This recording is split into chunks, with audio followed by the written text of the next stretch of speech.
So many male VCs come to me and say the same thing, and they really struggle a lot of times. They say, I'm trying to find this balance. And you're right, they end up giving advice that is less direct, that is less beneficial to the startup because they are fearful. They're Right. fearful of whatever repercussions. And I think it is both ways. So we really have to be able to establish an ecosystem that says, hey, you know what? I'm going to be able to give the best feedback to you because it's going to benefit you. And secondly, it's also to the tech founders, male or female, to the tech founders saying, hey, whenever I get feedback, I must make sure that I know that I'm not taking this personally. I must make sure that I know that the person who I asked for feedback is doing this out of best interest, is Right. doing this to help me. Welcome to Brave. Learn from Southeast Asia's best tech leaders. Build the future, learn from our past, and stay human in between. No BS on success.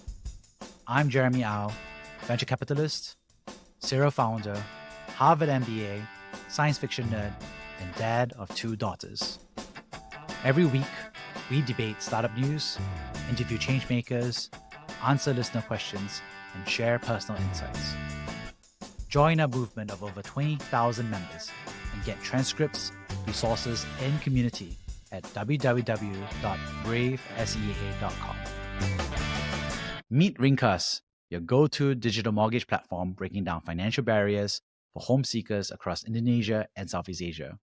They operate in more than 15 cities in partnership with all major Indonesian banks and premier property developers. Ringkas is on a mission to democratize homeownership and create over 100 million new homeowners. Don't just dream about owning a home, make it a reality. Explore more at www.ringkas.co.id. Morning, Leanne. Really excited to have you on the show. You're the co-founder of She Loves Tech, and I've known you for so many years, and you have an incredible journey to share about entrepreneurship and psychology. So really excited to share your journey. Firstly, hi, Jeremy. It's such a pleasure to be here. Yes, we've been friends for so many years and journeyed together multiple ventures. So it really is a great pleasure. Thank you so much for having me. Yeah. So could you share a little bit about what and who you are as a person in terms of your biography, accomplishments? And then, of course, we'll talk about a little bit about your early days from there. Well, I am Leanne. I founded 4 companies, my last being She Loves Tech. And before that, I actually started my career back in the UK with a German conglomerate called Siemens.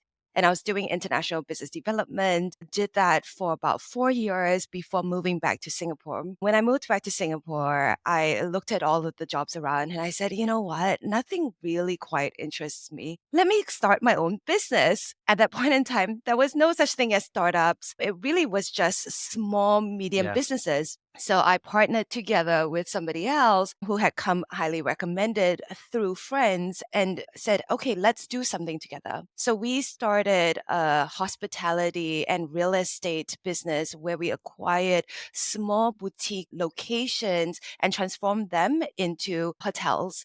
So we had this dotted all around Southeast Asia, in Bintan, in Bali, in Krabi, in Chiang Mai, and we did our small boutique hotels. We also did a wine arm as well. And lastly, we did restaurants. So that was my first venture into entrepreneurship. And Jeremy, I can tell you, it was tough, right? I did not realize what I was getting into. And 2 years later, I had left. And I had said, you know what, this is so difficult. I'm never going on into entrepreneurship again. Entrepreneurship is totally not for me. And then I went into consulting, specifically leadership consulting, working together with management, senior management at large MNCs and helping them to meet some of their strategy KPIs. And so I did that for another 2 years, moved to the US to do my master's. And while I was doing my master's at Penn, I found just groups of individuals at Wharton, and they were just so passionate about entrepreneurship. And so many people were starting up new ventures, constantly saying, Leanne, join our team. And I was a bit burned, I must admit, Jeremy, from the entrepreneurship journey that I had in the past. And I was like, no, why don't I consult for you? but I don't really want to join as co-founder. I'm Right. happy to just do this on a temporary basis. And I enjoyed it so much. The brainstorming, the creating of the new products from zero to one, Mhm. it really energized me. And then I realized it wasn't that I hated entrepreneurship. I just needed to find the right fit with my co-founders. And when you have that right founding team, things happen and things move so smoothly. And when you're aligned with the same passion, it just really brings so much energy into the team. And so I went back into entrepreneurship. I started my second company called the Hedge Club, and it was together with people that I had met in Wharton. And it was a social trading platform that we did headquartered in New York. However, 1.5 years into it, I actually had quite a bit of medical issues, and my family is here in Singapore, and I really wanted to be near my family. I also wanted to be around medical care that I was familiar with. And Mm. so I moved back to Singapore and went in and out of the hospital for about 6 months. And that kind of ended with a big surgery at the end. But in the meantime, that entrepreneurial itch was still there. So I was constantly looking around for ways to build things. And I had met this individual when I was in Indonesia, and we said, hey, there's so many really talented artists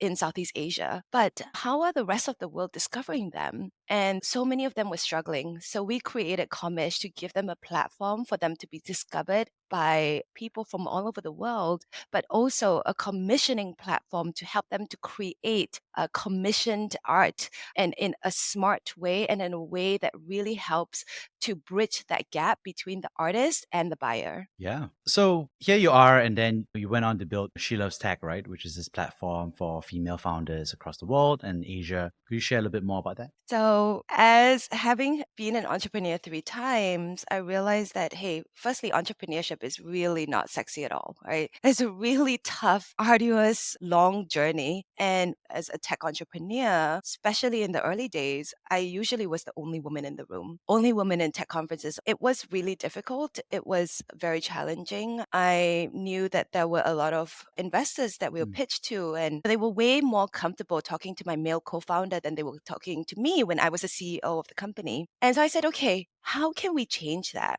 And so the three of us, She Loves Tech has three co founders. So three of us really came together to be able to create a platform to help women tech founders to firstly be showcased, but secondly, give them the tools and resources that they need to overcome some of these unique challenges that they were facing.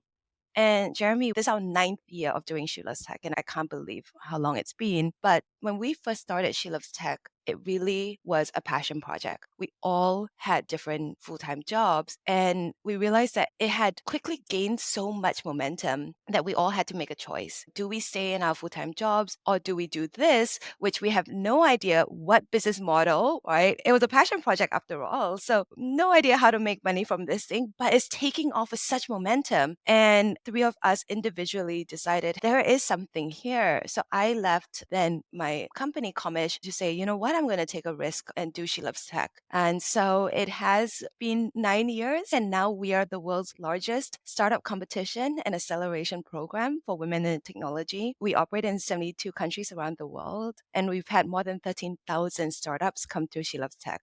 We also organize Asia's flagship conference for women in technology, and we've had just wonderful speakers speak at our conference, including people like Arianna Huffington, Reid Hoffman, the founder of LinkedIn, Nobel Peace Prize winners, ministers, Tim Draper. We've had his daughter also, Jessie Draper, and many, many more. Great. And so I think a lot of folks have talked about what are the challenges and opportunities, opening up opportunities for female founders. I'm curious, what is it like from your perspective as a platform builder? What is it like to be focused on this mission? What are things that you have to do differently, and what are things that you have to do the same from other incubators and accelerators from your perspective? Well, firstly, everything that we do out of She Loves Tech came from a place of need. It came from a place that, hey, nobody else is doing, so let's do it ourselves. We started started She Loves Tech was really one of the first people to really shape up that whole entire women in tech movement together with other organizations. And fast forward 9 years later, we become the leader in many things. The leader in our startup competition, where we are the world's largest,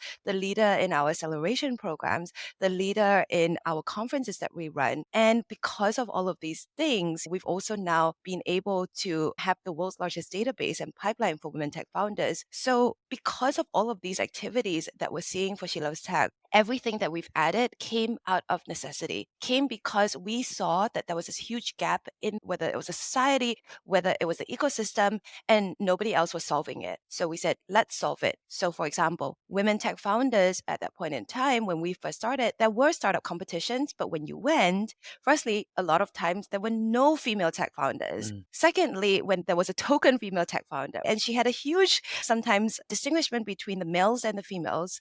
And then, thirdly, the people who were organizing were usually male organizers or male judges, and the VC world was also all male VCs. So we said, okay, how can we change these equations? So at She Loves Tech, when we started our startup competition, we said, okay, we are going to do women-led, women impact tech founders. So about 90% of our founders are female tech founders, right? So at least one female tech founder in the company.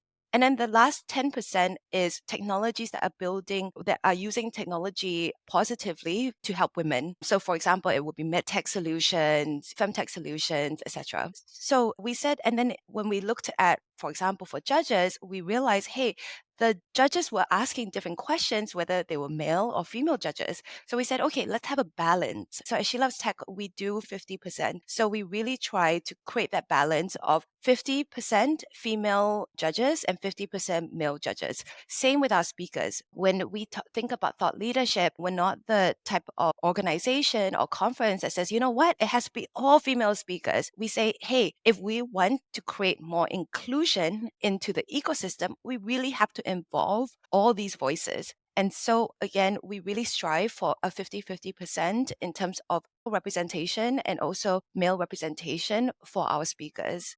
And then lastly, it really is the challenges that the female tech founders are facing. So what we see is that women entrepreneurs, they just have a different journey. Biologically, we're different. The way that women pitch are also different. So for example, male founders tend to say, you know what, I'm going to tell you in my first meeting how I'm going to get to unicorn status. Women tech founders, what they do is they tell you what they have done, right? So they look to the past, whereas male tech founders look forward. So firstly, it's saying, hey, how can we firstly educate the male investors to recognize that these are the kind of contacts and this is the kind of answers that women are going to be giving. This is the kind of way that women are going to be pitching. And also to help the investors really try to ask questions to draw some of those answers, but then also for the women tech founders to teach them how to pitch in a way that's most impactful. We have so many mentors that come through because of our mentorship program that see our entrepreneurs and they say, wow, you have amazing entrepreneurs that are building groundbreaking solutions. I just wish they all knew how amazing they were. I just wish they pitched how amazing they were. So for us, it's also helping these women tech founders say, hey, pitch to a way that doesn't downplay your successes, that doesn't downplay your achievements,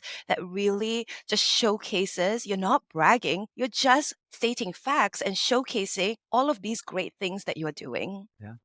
So I think you started sharing about some of the advice that you give female founders, right? For example, how they pitch and how to fundraise. What other advice do you think is really important for a female founder to really take away? I think sometimes one of the things that we notice after collecting thousands of pieces of data from our entrepreneurs is that women tech founders, or at least the ones that come through She Loves Tech. So I'm only looking at the 13,000 that we have access to the data of. But we really find that majority of our founders say, you know what? I'm going to put my head down and do the good work, right? I'm going to concentrate on building my product.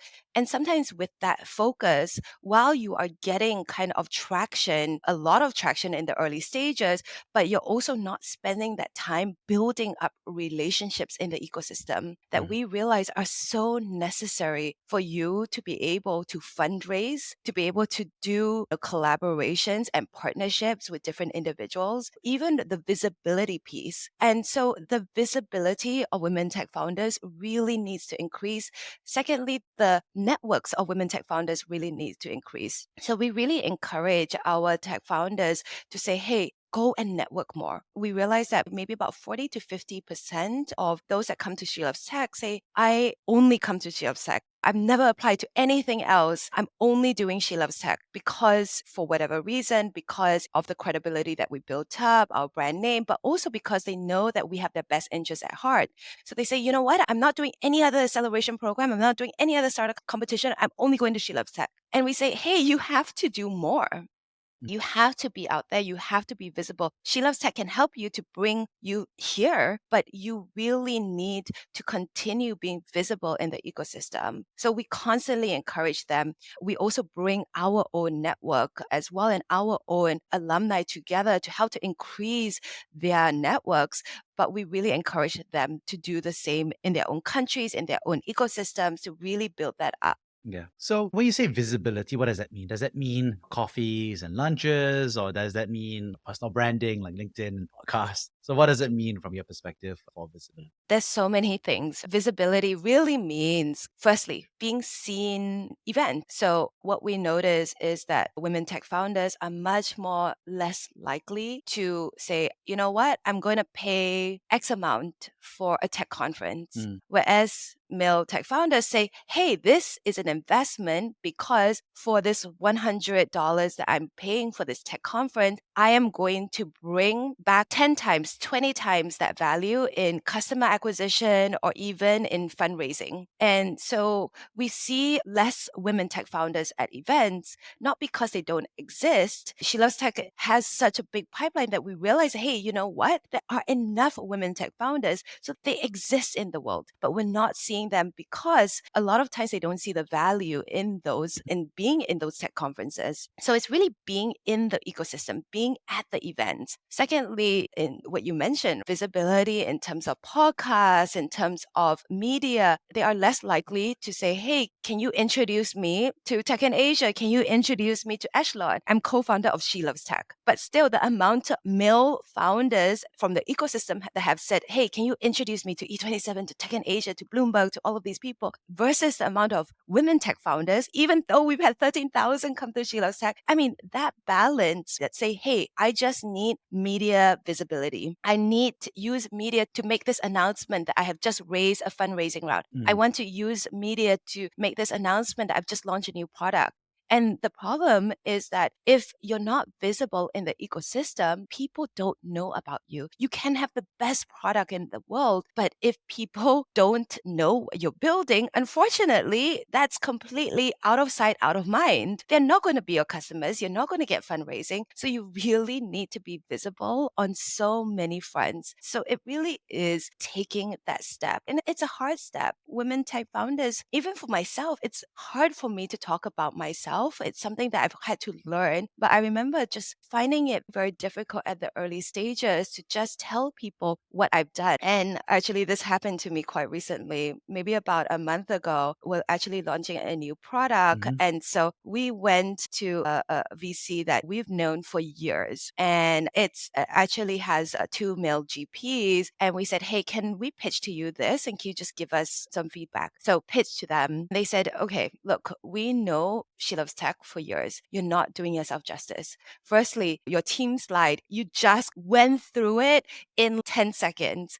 And they said, after that pitch, I don't know anything about the team. And I said, oh, well, but you know us, right? So we didn't think that you needed to hear about that. So they said, okay, pitch it to me. So I said, okay, this is the team. Here are the co-founders. This is our accomplishments. And I kind of listed it like I would do in my CV or through LinkedIn. Okay, this is what we have accomplished, blah, blah, blah. And they said, wow, they said, okay, this is not going to be PC at all, but can you repitch this to me and pretend that you are a male tech founder? And I said, what? And I said, I don't know what you mean. I think I know about it cognitively. I just don't know how to do it. So they said, okay, let us tell how we would pitch you. And they would say, oh, Leanne Robers, serial entrepreneur. And because of this, gained so many insights into the whole ins and outs of the whole tech ecosystem, et cetera, et cetera. And I was like, wow, I literally just listed all my accomplishments just as I would do as on a CV without embellishing or anything. And it's not so much embellishing or bragging. It really is just saying, hey, how can we present this to you in a way that just becomes something that isn't just stating it like a LinkedIn profile? How can we pitch it to you in a way that's engaging, in a way that tells this really powerful story? And so I think as founders for She Loves Tech, sometimes we know this and we tell our tech founders, but we also fall into the same trap of, hey, even for ourselves, we need to learn to be able to pitch ourselves better. Wow, what a story. And thank you for sharing the advice that you give to others, but also the advice that you receive and had to incorporate. What's interesting is that it reminds me of a conversation I had with a VC, and it's a male VC. And I think he was sharing about how he was worried about giving feedback to female founders because he couldn't figure out whether he was being too direct, in which case he'll be seen as, and he I think he was worried about being seen as patriarchal or in a negative way. And so he decided in the end to lean back and I would say put on the kid gloves a little bit in terms of the feedback. And so he wouldn't give the same level of feedback or directness that he would to male founders. And I thought it was a really interesting conversation because it's like almost like two-step. It's like he wants to do the right thing, but he's scared of doing the wrong thing. So he ends up doing the slightly wrong thing. But to him, it's the least bad of all options. And I think it was just an interesting dynamic. But Jeremy, I've Yeah. heard this story so many times. So many male VCs come to me and say the same thing, and they really struggle with that. A lot of times they say, I'm trying to find this balance. And you're right, they end up giving advice that is less direct, that is less beneficial to the startup because they are fearful. They're fearful of whatever repercussions. And I think it is both ways. So we really have to be able to establish an ecosystem that says, hey, you know what? I'm going to be able to give the best feedback to you because it's going to benefit you. And secondly, it's also to the tech founders, male or female, to the tech founders saying, hey, whenever I get feedback, I must make sure that I know that I'm not taking this personally. I must make sure that I know that the person who I asked for feedback is doing this out of best interest, is doing this to help me. Hey, feedback is not pleasant and it's not always easy to swallow, but how can we take a step back and say, okay, you know what? There are two parts of the brain. This is where my psychology comes in, right? There are two parts of the brain. There's a cognitive side and there's the emotional side. How can we say, hey, the emotional side feels first before we're able to think. But how can we take a step back and say, I feel it immediately if this feels bad, but I'm going to let the cognitive side kick in and say, hey, this is something, firstly, I asked for feedback. I asked for direct feedback. And secondly, this is to the best interest for me and for the company. We've seen cases where or VCs have blatantly said wrong things. At the same time, I think it is being able to say, how can we distinguish that? How can we distinguish whether this person is saying something, right, that is beneficial to me versus saying something that is just there to discriminate against me? And I think these two things are completely different. Yeah, I've also heard horror stories of bad things that have been said. I'm like shocked about what. I think the tricky part for male VCs is that there's good faith actors and bad faith actors, and you don't want to get lumped in, but that can feel like a continuum rather than a binary clarity. And so I think people are very worried about that. But yeah, I definitely heard bad stories that I'm just like, whoa, not good. And I think also there's an interesting dynamic as well. And the bad stories should come out, right? I mean, we shouldn't be fearful as well, but I think we really have to distinguish about what are the stories that are bad and what are the stories that, hey, just because you had feedback that wasn't easy to swallow doesn't mean that's a bad interaction and it shouldn't turn into that. And again, I think if you are asking feedback from people, I also think you have to do a bit of due diligence, kind of like say, hey, I'm trusting you and I know about you. I've done a bit of due diligence on you and I know that you're not going to be somebody who is going to, for example, make any kind of, let's say, sexist remarks or remarks that are discriminatory in nature. I do remember when I was a founder and I had a female founder, and then I remember she was Caucasian, I was also Asian, and so VC was like, oh, it's great, we're going to be able to count you twice in our sustainability metrics. And I was like, it was a joke, it was kind of funny in a very dark way, but I was like, we could skip that comment. I know. Yeah. I've been at the end of those kind of comments as well. And I've had investors say, hey, you are really feisty. I wouldn't want to be on the opposite side of you at the negotiating table. I'm so glad I'm on the same side as you. And then I went back home and I remember telling, I mean, this is many years ago. Well, I remember telling then my boyfriend, who's now my husband, and I said, hey, this person said this. I actually didn't think too much about it. And he said, oh, why would they use these terms? If it was a male founder, they would just say, hey, you're a great founder, you're a strong founder, you're a confident founder. Like, why would they say these certain terms like feisty? And I started noticing it a lot more. Mm. And I said, okay, you know what? I understand where he was coming from, and he did not mean it in a negative way. And I have a choice. I have a choice that I'm going to say, hey, I can have a adult conversation with him, not maybe in that moment, but when things don't feel bad, and say, hey, Chili, maybe I really would prefer if you don't use this word, Mm. and this is the reasons why. Right? Actually, I know that he didn't mean it badly, and he's never brought it up again. So maybe I'm just going to say, hey, this is something that is okay, and I'm not going to take personally. So there you are. Obviously, I think there's good faith factors on both males and women's for both VCs and founders. And I think you mentioned a little bit about psychology as well. And I know that you study psychology, you're practicing a psychologist. So I just want to hear a little bit about that other side of you, because I think that's underappreciated. Everybody sees the She Loves Tech founder, but I'm just saying you have this psychology love for it as a hobby and practice. So tell me more about Well, firstly, I come from a family of psychologists. So everybody studies psychology, right? My dad is a psychologist, my mom did psychology, my brother and me. So all four of us it. Wow. study psychology. And I always looked at it and I saw the kind of impact that my dad was creating. And my dad is the most discreet person you Mm. have to be as a psychologist. And even though there are so many friends that I knew, or even people, sometimes I'm at events, there are people who come up to me and say, hey, your last name is Robers. Do you know Dr. Harold Robers? And I say, yeah, he's my dad. And they'll be like, oh my goodness, I go and see your dad. He's wonderful. And so I go and I said, hey, dad, I've met XYZ. And he scared me. He's like, who? And I Yeah. said, she or he told me that they're seeing you. And he'll be like, I don't know who you're talking about. And Oh, obviously, I know that yeah, he yeah, knows, but he's just super discreet about it. right. So I kind of always had people come up to me and just because he doesn't talk about it, Right. but I've realized just from the amount of people that spoke to me about this and about their journey and how my dad has helped them so much, the impact that he was making and transforming in people's lives. And so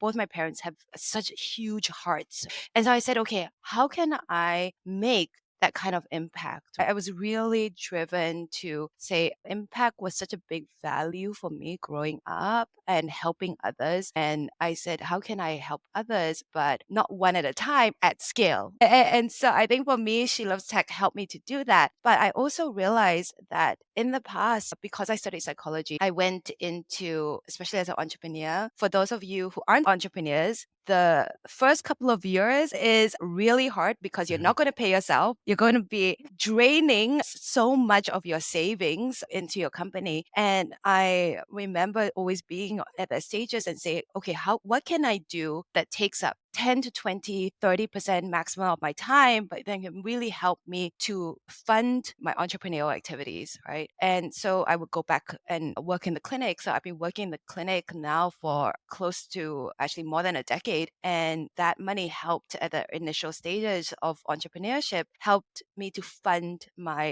just to feed me. And I always kept it very separate because I always thought psychology, entrepreneurship, doesn't mix. Right. And then when we saw the founders coming through She Loves Tech and some of the challenges that they were facing, and I said, hey, for example, we saw how many entrepreneurs had these limiting beliefs about themselves, and hence they were not pitching or being able to grow to the best of their abilities. Right. And I said, actually, maybe I can bring all the things that I do in the clinic and put that together and really say, okay, bring the psychology and the entrepreneurship together. So then we started doing this, introducing our psychology or founder courses to our entrepreneurs during our acceleration program and our boot camps back in, I would say, maybe 2018, 2019. And this was way before mental health for founders was even a thing. And we realized how important this was, how important it was for founders. We take so much of ourselves, we put so much of ourselves into our startups. startups. And the startup ecosystem is quite a positive one. And Right. so